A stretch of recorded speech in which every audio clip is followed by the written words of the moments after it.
Okay, so hello everyone. We are Helios, a sustainable energy decision-making model. We'll start by introducing our team. Sadly, we are without one of our team members today, Chris. So we will carry on with myself, Adam Babicz, Carolyn Yip, and Niki Kapasouris. On to introduction and abstract. Helios is a product that uses live solar irradiance forecast data and user-driven inputs to help users evaluate an optimal energy source that is affordable and sustainable. Helios will provide risk assessments through statistical analysis to ensure the user can have accurate costs at their display. And in turn, Helios allows for users to pioneer diverse investment options in solar energy. As for problem statement,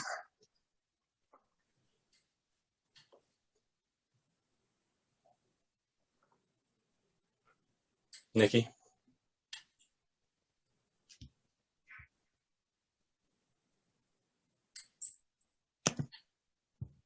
So I'm sorry. I was muted. So for our problem statement, solar energy can be more cost effective for many households, especially in underprivileged areas. However, those households still use traditional energy and put themselves and the earth at a disadvantage. We aim to create a solution for the average consumer to evaluate their solar energy options. Helios will help improve the lack of consumer awareness about solar energy options while simultaneously helping them save on their electricity bills. We have four main motivations for this project: environment, cost, awareness, and social. Earth's natural resources are depleting at an alarming rate, and our energy sources are environmentally friendly. As for awareness, many people are unaware of the solar energy options that they have access to. Cost, traditional electricity bills can be an economic burden for families, and social, underprivileged neighborhoods are unable to invest in sustainable energy sources due to the costs.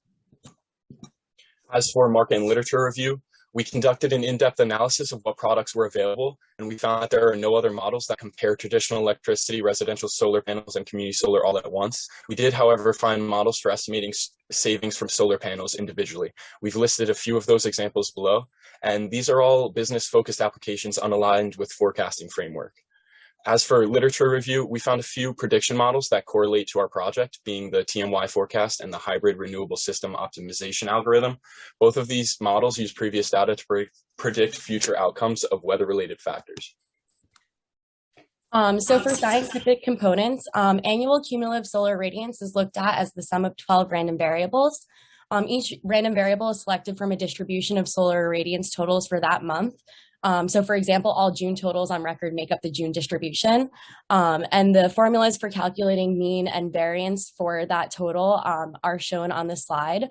And you'll note that that for variance, 2 times the sum of the covariance for every possible combination of months is added. The reason for this is because we found that months 1 through 12 are not independent of each other through a chi-square test, and covariance is able to measure the relationship between those variables. And after finding this mean and sum, we're able to use them in a left-tailed test to find the lower bound confidence interval at 95%. As for the algorithm, the user will input location, annual electricity usage, their household income, their intended years of living in their home, and their solar panel budget. And from location, the program will obtain solar radiance data, the user's average electricity rate, and their annual cost of living. And then the program will output the price of installing residential solar panels to fulfill annual electricity usage, residential system savings based off of what the user can buy with their solar panel budget, community solar savings, which is calculated by multiplying their annual electricity cost by their estimated savings rate in their state, which is 12.5 for New Jersey. And the screenshot to the right shows the algorithm we use for calculating system size based on budget. And since system sizes don't grow linearly with size, we used a weighted average technique to calculate size based off of the range that the budget falls within.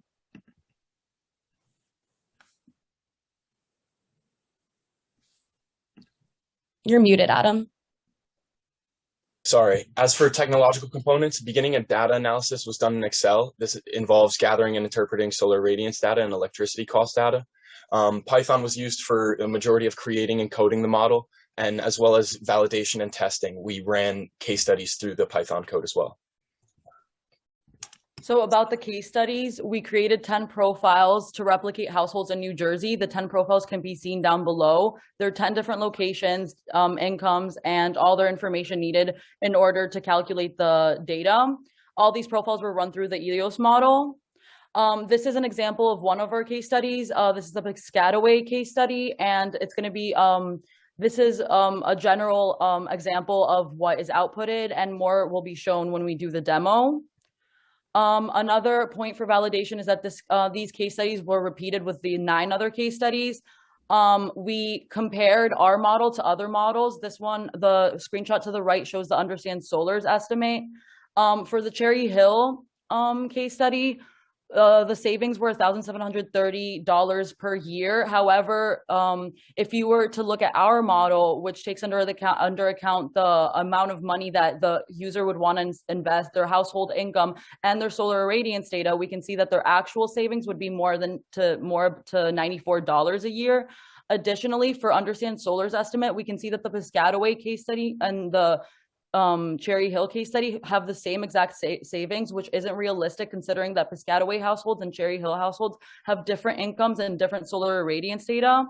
These models do not ask for years of living in the house, nor they take under account the user's income. And the information can be misleading because the $1,730 that they find can only be achieved with an investment that is much higher than what the user is willing to pay.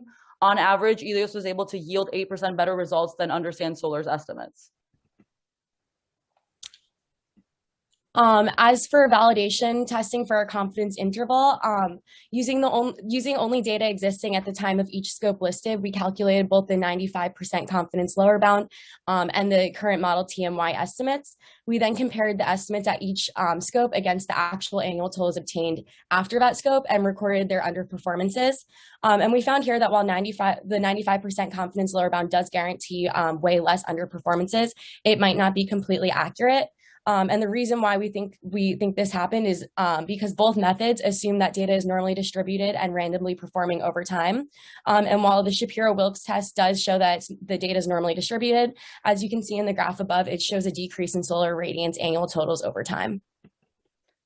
So this is a demo for our program.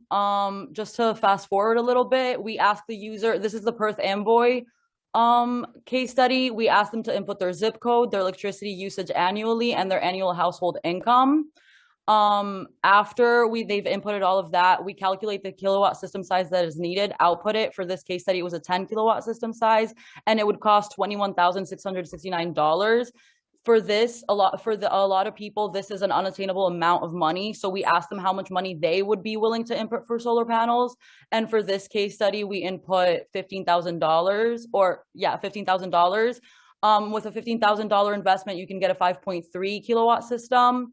And then we asked them how many years they're willing to live in the house in order to calculate their savings more accurately.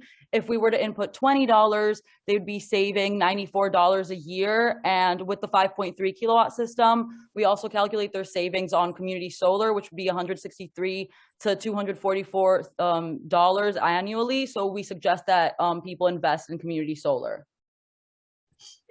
As for project management, we have a few limitations with our model and community solar. We have no way to guarantee that a given consumer will have access to a specific percentage of solar production. So our model is adapted to be based on the assumption that the average share in a solar farm will be available to every user.